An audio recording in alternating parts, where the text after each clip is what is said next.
What's up, YouTube? What's up, Detroit? Will from Bedell Management here again. I just did this video and it stopped recording on me, so I had to do it over.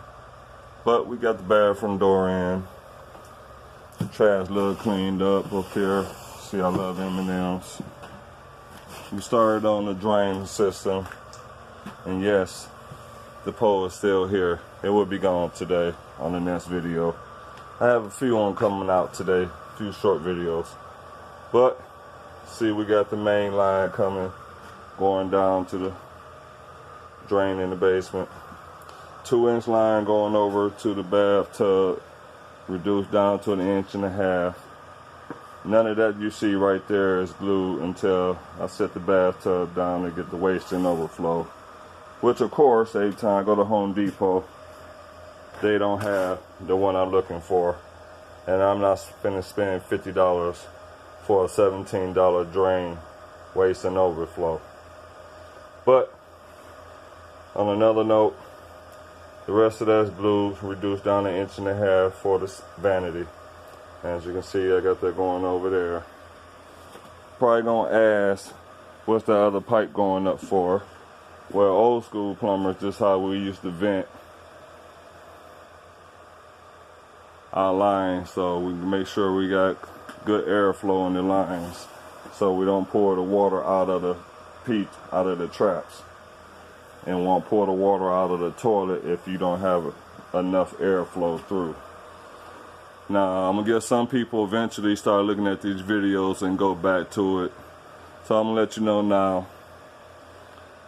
For me to buy that P-trap with that vent, I can't remember what the name is, it's $30. Now, this is a rental property. If it was my property, I wouldn't have ran this vent. Maybe I would, maybe I wouldn't, I don't know. Maybe I just would have ran it for the bathtub and toilet. But for a rental, having kids and that type of valve, it looks like a toy. If you break that valve, the valve itself costs $25. So why would I put a vent on a P-trap? Then I know for a rental house, most likely it's going to get broke. So this is how I do my vents. Going up to a 3-inch, it'll be connected right there. Going out the roof. 3-inch going down the basement. I stopped right here because I had to cut this pipe out of the bathroom wall, which I already had the wall cut open and everything to get to it, so I can put my rubber coupling on. So, reason why I haven't cut this pipe out yet and hooked the vent outside is because anyone know that messed with cast iron before, just this short section is heavy. I had that section, and a piece up there, and a piece down there, which is probably over 100 and some pounds, maybe. But it's not the weight of it, it's the awkwardness of me working by myself today, cutting this out safely where it won't pour through the roof and fall down and tear up something. Or I cut it and it holds, then I go up here and cut it and it falls forward, tearing up something, backwards, tearing up something, dropping down, tearing up something more than what I need to be repairing. So I have to wait. I don't have to wait, I am going to wait. That will be the last thing I do today. But this video is not about this pipe, even though you see this pipe in here still. Now, we don't have the flange glue. I almost made a mistake and glued it down. It wouldn't be a problem. I can cut around it. But I prefer to have that floor almost exactly where that elbow is at. So when I put that flange down, I have a good surface to screw to. Don't want the flange to move, especially when it's a plastic one. I could have got a metal, but they just as flimsy because how thin the metal is. And I feel that over time, that eventually rusts out. Don't want that problem in the upstairs bathroom. Don't need any problems. Everything I'm doing up here is to eliminate any future problems. Now I got my water line coming up from the basement, both 3/4, so I can have good pressure coming up here and not mess with the pressure downstairs. All that plumbing will be eventually changed anyway because it's just a puzzle or a mess that should have been redid in the first place. So it's going to be cut right there. T over. I'm probably going to keep the cold water 3/4 by 1/2 inch. Then reduce it when I come over here for the tub. And I got to run the pipe underneath here for the toilet. Set it back there somewhere. I was thinking about taking it in the wall. Not sure yet.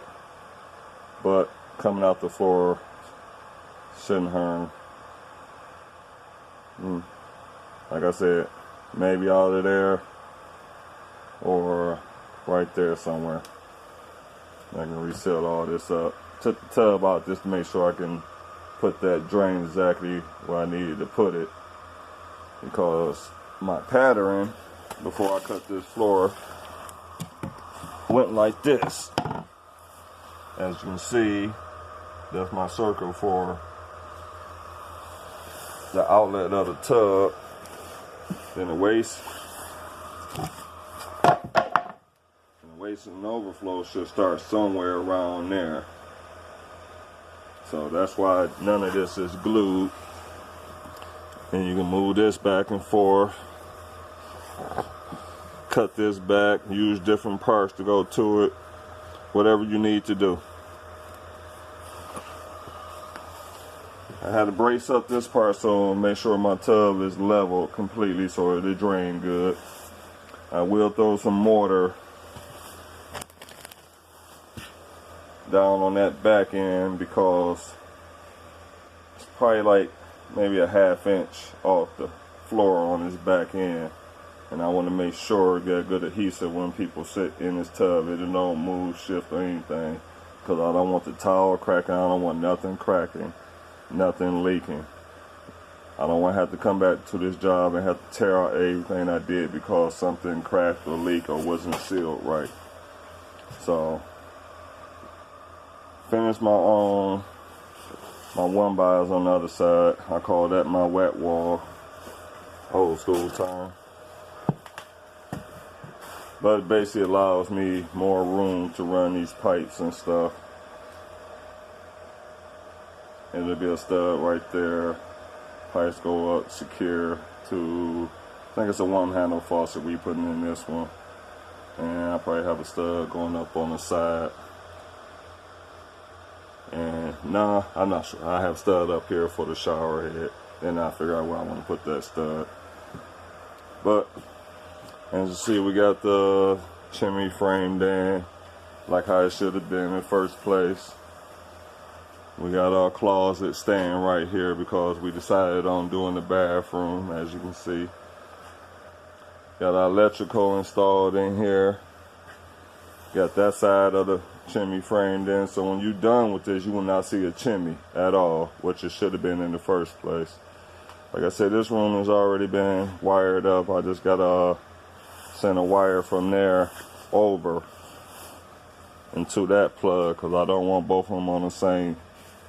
I don't want both of these plugs that's going in over here on the same circuit. I want one plug on this circuit, and I got some stuff coming out of the floor that's going over here for that one, so if it pops, everything don't pop. So this circuit is already up here. I ran 3 lines up, 2 15 amps for the lights and the plugs that I did, switched them around so they all don't go off at the same time. 20 amp 12 gauge for the GFI that's going right here. I kept it low because I wanted it close to the vanity, out of the way on the mirror. If I would have raised it up, it would have had to either go over here or over there, which I don't want it because of the shower. So the vanity is going here. So I put the plug right here because the mirror is going to stop somewhere here. Matter of fact, somewhere around here. I could have raised it up, but I think that's a good height. So I'm leaving it. Then I'm going to have it either wired in together and ran over here to this one. And this one won't be GFI protected. Or I'll run it off the low side of the GFI and make that one GFI protected too. I'm probably end up doing that just to be safe since this is a rental house. Okay, what else can we talk about? A bathtub. I gotta wire this up because I'm moving the light to here and here because I gotta do something with all of this all the way down just to make it make sense, and not in a dumb spot. Back in the day, maybe because this wasn't a finished attic, you just had that front area and a wall there and a wall here and this floor down. But that one, I would be eliminating all that right there. And that's going to this box, which I am going to take out. Leaving the box, putting the blank cover on there because you can't take it out. It cannot be hidden. So we'll drywall it, put a blank cover on there, run a wire from there to there and up.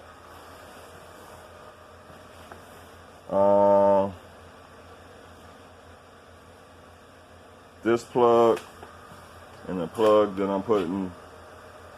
I'm installing right there, which is that one, will be ran off of the second 15 amp wire I got coming up. But we'll just get a quick look at everything again. Closet looks nice, roomy, beautiful vanity. Installation is good. I got my dead mans for my own drywall that I'm putting up later on. Make those into T's so they can hold up the drywall while I screw it up. Still got my surprise right here. I'm not going to reveal yet. So that'll be in a later video. I found the studs on this side, so I'll screw more screws in here. I gotta do this one, this one, this one. It probably would have been a lot better if I went on here and took it all down, put the ceiling up first, then ran this up. But it's just two contractors been here already. The cost of the debris that I had downstairs, old 2x4s I couldn't use, drywall that I couldn't use. I guarantee you downstairs material is probably a waste. Maybe about $300 worth of material. I'm counting screws, nails, mud, tape, drywall, 2x4s, 2x6s, wiring, boxes, all the little stuff that I couldn't reuse. You're looking at about $300 worth of material that was wasted. But you had to pay these guys. Excuse me for the blurred vision. And they did a whole bunch of dumb stuff. But as you can see, most contractors would know, they can vision on how this will look. This is our linen closet, all nice and frame. I'm putting in a bifold door. Move this vent today. One's going there. And I'm not sure if it's going to go here or here, because the vanity is going to be right there. There's plenty of room, but I more want it to blow a lot further that way towards the tub instead of hitting the vanity in the wall. It depends on how much pipe I have. Got a 5-foot length. Have my parts over here. And hopefully by the end of the day I had that installed. The plumbing will be complete. The electrical will be complete. Reinstall the bathtub with the mortar bed on the bottom. Secure that. Put the door rock on the walls. and start drywall today. It's gonna be another long day, but that cold week really slowed everything down. It was hard to work in here on those days, even with the amount of heaters I had in here. I took that Ryobi heater back. It's just not adequate for this large of an area. So I went and bought a gas mount, wall mount, mini little heater that I got actually hooked up inside of the plenum of the furnace. That's not here. Somebody borrowed that, haven't brought it back. Please bring back my furnace and water heater. On that note, and the M&Ms I love, Will from Bedell Management, out.